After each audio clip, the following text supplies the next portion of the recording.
Subscribe किया है। आपने किया क्या? अगर नहीं किया तो कीजिए ना। विश्व प्रकृति संरक्षण दिवस प्रत्येक वर्ष 28 जुलाई को मनाया जाता है। वर्तमान परिप्रेक्ष्य में कई प्रजाति के जीव जंतु, प्राकृतिक स्रोत और वनस्पति विलुप्त हो रहे हैं। विलुप्त होते जीव जंतु और वनस्पति की रक्षा के लिए विश्व समुदाय को जागरूक करने के लिए इस दिवस को मनाया जाता है। आज चिंतन का विषय ना तो युद्ध है और ना मानव अधिकार और ना ही कोई विश्व की राजनीतिक घटना। चिंतन और चिंता का एक ही मामला है, लगातार विकराल भीषण आकार ले रही गर्मी, सिकुड़ रहे जल स्रोत, विनाश की ओर धकेली जा रही पृथ्वी और प्रकृति के विनाश के प्रयास।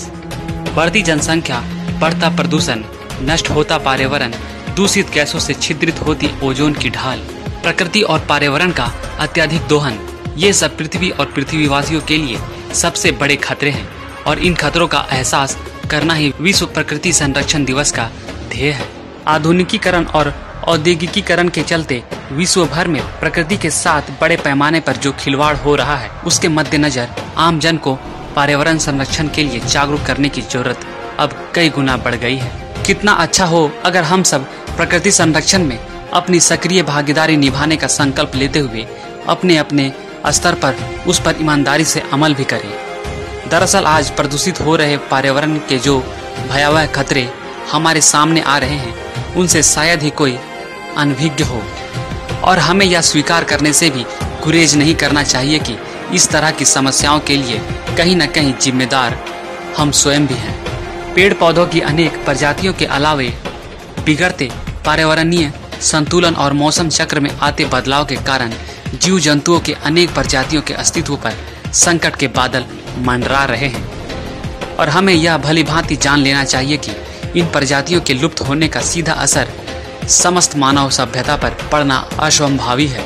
बात करेंगे प्रकृति की। प्रकृति क्या है? प्रकृति के 3 प्रमुख तत्व हैं, जल, जंगल और जमीन, जिनके बगैर प्रकृति अधूरी है और यह विडंबना ही है। प्रकृति के इन तीनों ही तत्वों का इस कदर दोहन किया जा रहा है कि इसका संतुलन डगमगाने लगा है, जिसकी परिणति अक्सर भयावह प्राकृतिक आपदाओं के रूप में सामने भी आने लगी है।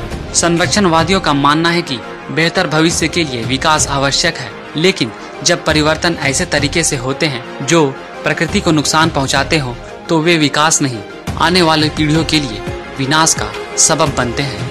प्राकृतिक साधनों के अंधाधुंध दोहन और प्रकृति के साथ खिलवाड़ का ही नतीजा है कि पर्यावरणीय संतुलन बिगड़ने के कारण मनुष्यों के स्वास्थ्य पर तो प्रतिकूल प्रभाव पड़ ही रहा है। जीव जंतुओं की अनेक प्रजातियां भी लुप्त हो रही हैं। प्रकृति का संतुलन बनाए रखने के लिए जल, जंगल, वन्य जीव और वनस्पति, इन सभी का संरक्षण आवश्यक है। दुनिया भर में पानी की कमी के गहराते संकट की बात हो या ग्लोबल वार्मिंग के चलते धरती के तपने की, या धरती से एक एक कर वनस्पतियों या जीव जंतुओं की अनेक प्रजातियों के लुप्त होने की, इस तरह की समस्याओं के लिए केवल सरकारों का मुंह ताकते रहने से ही हमें कुछ हासिल नहीं होगा, बल्कि प्रकृति संरक्षण के लिए हम सभी को अपने अपने स्तर पर अपना योगदान देना होगा। प्रकृति के साथ हम बड़े पैमाने पर जो छेड़छाड़ कर रहे हैं, उसी का नतीजा है कि पिछले कुछ समय से भयानक तूफानों, बाढ़, सूखा, भूकंप जैसी प्राकृतिक आपदाओं सिलसिला तेजी से बढ़ा है। पर्यावरण का संतुलन डगमगाने के चलते लोग अब तरह तरह की भयानक बीमारियों के जाल में फंस रहे हैं। उनकी प्रजनन क्षमता पर इसका दुष्प्रभाव पड़ रहा है। उनकी कार्य क्षमता भी इससे प्रभावित हो रही है। लोगों की कमाई का बड़ा हिस्सा बीमारियों के इलाज पर ही खर्च हो जाता है। हमारे जो पर्वतीय स्थान कुछ सालों पहले तक शांत और स्वच्छ हवा के लिए जाने जाते थे, आज वहाँ भी प्रदूषण तेजी से बढ़ रहा है और ठंडे इलाकों के रूप में विख्यात पहाड़ भी अब तपने लगे हैं। वहाँ भी जल संकट गहराने लगा है। वहाँ भी बाढ़ का तांडव देखे जाने लगे हैं। इसका एक बड़ा कारण पहाड़ों में भी विकास के नाम पर जंगलों का सफाया करने के साथ साथ पहाड़ों में बढ़ती पर्यटकों की भारी भीड़ भी है। अब आप ही बताइए कि कहाँ खो गया वह आदमी जो स्वयं को कटवा कर भी वृक्षों को कटने से रोकता था।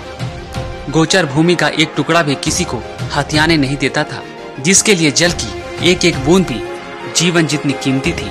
कोई भी बड़ी प्राकृतिक आपदा सामने आने पर हम प्रकृति को कोसना शुरू कर देते हैं, लेकिन हम नहीं समझना चाहते कि प्रकृति तो रह रह कर अपना रौद्र रूप दिखाकर हमें सचेत करने का प्रयास करती रही है। अगर हम अब भी नहीं संभले और हमने प्रकृति के साथ खिलवाड़ करना बंद नहीं किया तो हमें आने वाले समय में इसके खतरनाक परिणाम भुगतने के लिए तैयार रहना होगा। प्रकृति हमारी माँ के समान है, जो हमें प्राकृतिक खजाने से ढेरों बहुमूल्य चीजें प्रदान करती है। लेकिन अपने स्वार्थों के चलते हम अगर खुद को ही प्रकृति का स्वामी समझने की भूल करने लगे हैं तो फिर भला प्राकृतिक तबाही के लिए प्रकृति को कैसे दोषी ठहरा सकते हैं? बल्कि दोषी तो हम स्वयं हैं, जो इतने साधन परस्त और आलसी हो चुके हैं। अगर हमें अपने घर से थोड़ी ही दूर से कोई सामान लाना पड़े तो पैदल चलना हमें गवारा नहीं।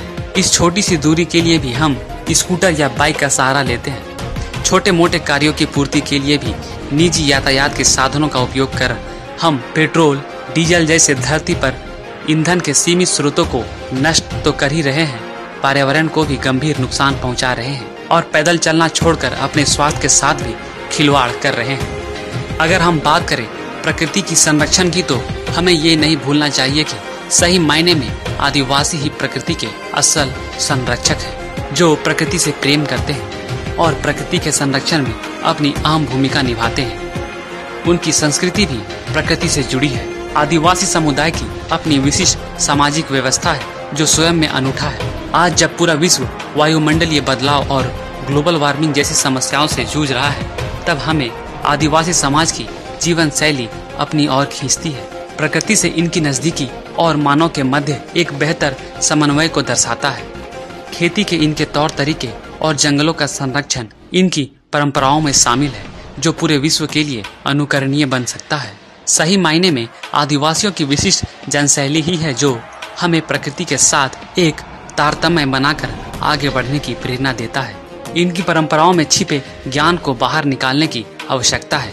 आज समाज का हर वर्ग विकास की दौड़ में एक दूसरे से आगे निकलने की होड़ में है। हजारों सालों से आदिवासियों ने वनों के करीब रहते हुए जीवन जीने की सरलता के लिए आसान तरीकों, नव परिवर्तनों और कलाओं को अपनाया है। पर्यावरण को नुकसान पहुंचाए बगैर आदिवासियों ने अपने जीवन को हमेशा से सरल और आसान बनाया है। इनका परंपरागत ज्ञान हजारों साल पुराना है। आज भी पर्यावरण और मौसम परिवर्तनों का अनुमान सिर्फ आसमान पर एक नजर मार कर लगाने वाले आदिवासी शहरी लोगों के लिए कौतूहल का विषय हो सकते हैं, लेकिन इनके ज्ञान की संभावनाएं किसी दायरे तक सीमित नहीं है। जंगल में सदियों से रहने वाले आदिवासी जंगल के पशुओं के लिए खतरा नहीं हो सकते। जानवरों के संरक्षण, जंगल को बचाने के नाम पर जंगल में कूच करने वाली एजेंसियां जंगल के लिए ज्यादा बड़ा खतरा है। आखिर में आपसे कहना चाहूंगा कि प्रकृति बार बार अपनी मुख भाषा में चेतावनियां देकर हमें सचेत करती रही है।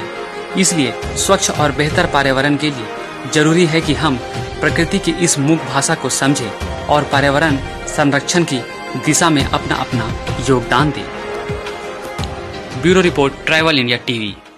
सारे खबरों से अपडेट रहने के लिए आप हमारे फेसबुक पेज को लाइक और फॉलो करना ना भूलें। साथ ही साथ आप हमारे यूट्यूब चैनल को सब्सक्राइब करें और आप हमें इंस्टाग्राम पे फॉलो भी कर सकते हैं। और भी खबरों से अपडेट रहने के लिए आप विजिट करें www.travelindiatv.com।